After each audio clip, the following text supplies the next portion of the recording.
Hi guys, I'm Bobsi, and in this video we're finally going to be moving into the predicted state machine. I know it's something that people wanted me to cover, so we're finally getting there. Now that we have full movement, we have health, we have shooting, we have dying, and even with the visuals of the particles, we can finally now move into actually making the gameplay loop of whatever this little weird ball game is.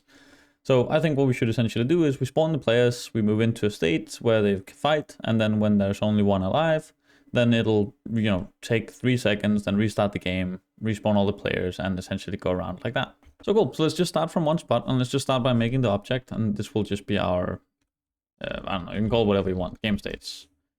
And here we want to add the predicted state machine. Now the predicted state machine obviously takes some states, so let's start making them. If you're not familiar with the normal PurrNet state machine, the network state machine that we already have, I would actually say go get familiar with that, because this works very similarly, really just through the prediction loop instead.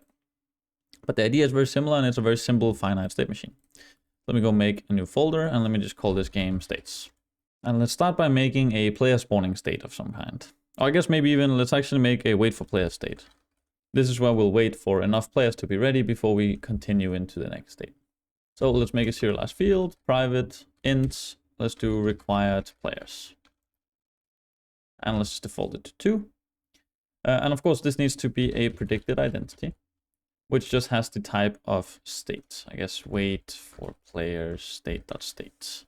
And then in here, I'll just make a public struct of type state that inherits from predicted data of type state. There we go. And then of course we need to implement the dispose method. All right, cool. Cool. Okay, so now we're in here, and this is essentially the state that'll just be making sure that there's enough players ready. Now, actually, obviously, we don't want it to be a predicted identity. We want it to be a predicted state node, because obviously, well, it's a state node we're making. And the predicted state node has the state simulate. And the state simulate means it only runs the simulate when we are in the state. You still have access to your normal simulate method. You can still override this. But in our case, we only really wanted to, check the players that are here inside the state simulate. So let's just do an if, and then let's do a prediction manager.players. And then the players here is actually a module that's added. So it's essentially its own predicted identity. So we need to get the state of this. And then here you can see there are handle players and PurrNet players. In our case, let's do handle players.count. And let's just make sure that it is greater than or equals to our required players. And if that's the case, well, then we can grab our machine, which we have inherently here, and we can go into the next state. And that's really all that we need to do. So now it'll essentially wait till they're all there, and then it'll move state. So now that we have that, let's also quickly just make another state to land in. This can be a player spawning state, for example. So let's make a predicted state node, and let's give it a player spawning state dot state, and let's make that. So public struct state inheriting from predicted data of type state, and it needs to have the dispose method. And that should be it. Okay, cool. So now we have this, and now we have another state. So let's just go and check that. And we should essentially see that it should be moving from the wait for player state to the player spawning state. So in my case here, I'm just going to add them directly on here. And then all we do is we add them to this list. So we can add the wait for player state as the first element. The predicted state machine will default to starting in the first element in the list. So in this case, it should start in the wait for player state. And then when we have 2 or more players, because that's what's set up here, it should move into the game state. Cool, so let's try and just hit play. And as you can see here now, the current state is the player spawning state, and you can see the previous one was the wait for player state, which means it successfully went through them as we'd expect. And you can see if I hit play again, you should be able to see it quickly blinks it's in the wait for player state, and then as soon as the other player connects, we go into the player spawning state. So that's now working properly. And you can also see if we now say wait for required players of 3, for example, and we start, now you can see it'll be stuck here, now it's stuck in the wait for player state. Cool. Okay, great. So that works. Now we have the wait for player state that just waits for enough players to be ready. Now let's actually set up the player spawning. Now let's start by serializing a field for the player that we want to spawn. So let's just do game object and the player prefab. And now there is a state enter, or an enter method here essentially, which is ran when you do, well, enter the state. So in our case, this is obviously where we want to create all the players. So let's do we don't need the base, and then let's do a prediction manager dot players dot current state dot handle players. This is obviously how we get our players, and let's do a for each loop through these, or just a for loop, essentially through the count of these that we have. And let's do a var player like that. And that will be in I. There we go. So now we get the player. And what we can now do with this is we can, now while we're iterating through, we just essentially spawn one. So we just do prediction manager dot hierarchy dot create. And then we just feed it our player prefab and we feed it our player. And obviously we can now also have some spawn points, which is probably a good thing to have. So let's make a list of spawn points. Let's do serialize field, private list of transform, and this will be the spawn points. Now we can likely just give them a spawn position. So let's do a var spawn point equals to spawn points at I. So we just need to make sure that there's enough spawn points for all players. It's a bit unsafe. You could of course make some safer setup. I'm just going to use this because it's easier. And then we do the dot position, and let's also just do the rotation for good measure. And there we go. So now we should be essentially spawning all our players. And then once we're done with that, we can then go machine.next again into the next state. So we're really breaching through the states here. So let's now make the next state, which will be the game state or whatever, round running state, I guess we can call it. Round running state. And this will be a predicted state node that needs round running state.state. And as always, I guess we just made it in here. So I can just copy this, plop it in there. And that should work. There we go. So now we have the round running state too. So now let's go and set all this up and test. Now in our game state, so I'm going to give it our round running state. I'm also giving it the player prefab, and let's just make sure that we set up the, or that we give it the spawn points that we have. There we go. And of course, let's add the round running state to the list of states up here, like that. And now when I hit play, oh, actually, I just noticed we need to, on the prediction manager, remove the predicted player spawner now. We no longer use that. Let's hit play, and there we go. Now you can see we still spawned, even though we don't have the predicted player spawner, because now we're spawning through our own state, and now we're in the round running state. So it went from the waiting for player state to this player spawning state, and now we're in the round running. So now everything here has been handled for us correctly. Cool. And that was also why we exploded immediately before, was because we spawned inside essentially ourselves, which was obviously the issue there. Okay, cool. So now we have that, and now let's make the round running state. Now we need to figure out exactly how this should essentially work, right? So now one thing we could actually do here is we could go onto the player health, and we could make a public static, let's just make like an action or something like that, that now runs when a player has died. So let's just feed it the player ID, for example, of the player that has died. Just call it on death. And now whenever that we actually do die, down here where we also destroy the player and stuff, we also invoke this static on death here, which will be with the owner, which I guess can be of type nullable. That should be fine. So now from inside the round running state, we can just do awake and destroy, for example, to subscribe and unsubscribe. So let's do player health dot on death on player death. And same thing down here, we just unsubscribe on player death.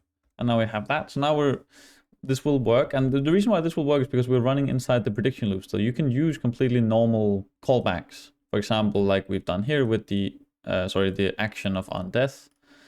And the reason why we can do that is because it's called, or it's invoked from within the prediction loop, which means now when we then reach it somewhere else, like in here, for example, we're still inside the prediction loop. So this will be the owner that has died. I guess actually in this state, we can probably just track the players alive. So let's do a public, and this is where we'll actually be using disposable lists for the first time, and disposable collections in general. So let's do this of type player ID, and this will be all our players.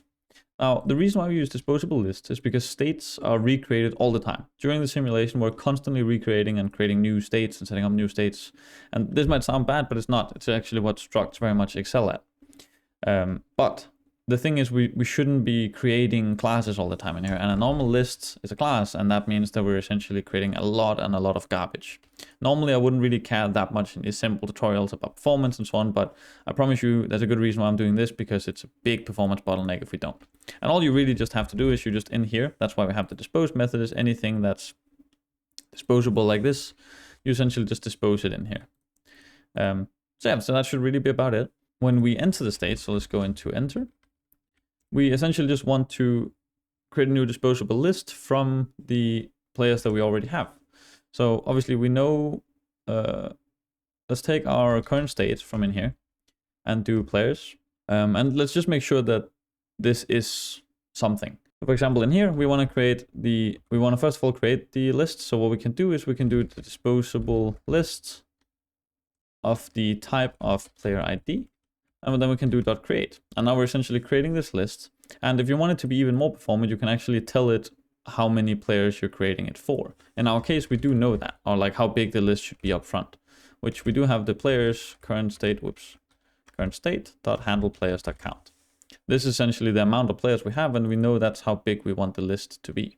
And you can see in this case, we can also just immediately create the list with some copy from some other list. In this case, we're essentially just copying the handled players into the current state.players here. So this works fine as well. We don't even need to use count. We can just directly feed it the list, and boom, now we've actually populated the list here. So now we've created this, and what we essentially now know is we know if somebody has died here. So let's first of all just check that if it doesn't have a value. So if it doesn't have value, we just return. If it does have a value, we now want to remove it from our current state.players.remove. And now we know that it's the owner.value that has just died. And there we go. And then we can also just check if the current state.players.count has gone less than or equal to 1. Then we know we're essentially done, and we can do machine.next again. So now we're continuing down again. And even more importantly so, we might also just want to make sure that we're actually in here. So let's say if is not, and then let's do machine.current state node is equal, or I guess it's not equal to this is what we want to do. Then we can just return. And I don't want to do that. There we go. So if it's not equal to this. And actually what I quickly just realized is the current state node is obviously, it's the base, it's the interface base, but we need to check whether it's the round running state. So what we can do is we can do is round running state. And then we can just call it running state. Or I guess if it is not the round running state. So essentially this is it's fairly simple actually, but I know it can be a bit confusing, but we can just check if the current state node is not a round running state, then we just return. Now then if it is and it does exist, then now it'll be called running state here, and then we can just check if the running state does not equal to this. So essentially saying we're running some other running state, like maybe we have 2 of them and it's not the one we're in or whatever. I hope that makes sense and doesn't get too confusing. Essentially we're just checking that we're in the right state, and if we're not, we're returning. Okay, cool. So let's go and see if this now works. So we have the running state. Okay, so let me try and hit play. And now we're here in the running state. I kill him, and boom, now we're back. Now you can see right now I obviously have control over 2, and I can actually shoot myself here. So you can see this obviously a bit funny because we're not destroying the older ones, so we're just duplicating pretty much. So of course we also need to make sure that we actually properly get rid of all the players. Now, luckily, we can very quickly do this. I think one of the easiest ways is probably just have each of the players handle it themselves. So we can just do something like a public static action. We can call it clear players, for example. And this clear players we can now subscribe to. So let's just do it in here on clear players. And again, we also remember to unsubscribe properly. And this clear players now we can just call, so it's on player health.clear players. We can now call this from when the round running state leaves its own state. So we can in the exit, we can now do player health.clear players invoke. Now it goes, now we're essentially just telling all the players, hey, destroy yourselves. And this now in here will run on clear players, which is where we essentially want to run this here. So we can just go here, clear players, lead, and that's about it. And I think that should really do it. I think now we should be clearing the players that are alive. Yeah, cool. As you can see now we can play multiple rounds. So whenever I shoot, you can see they get destroyed and we're essentially back around again. The game ends and everything works well. And now we have a full sort of little round system using our prediction manager here. Our predicted state manager. So yeah, I hope this was useful. I hope you learned something new as always. And other than that, I just hope that you have a wonderful day. Remember to leave a like, comment, and subscribe, and I'll see you in the Discord.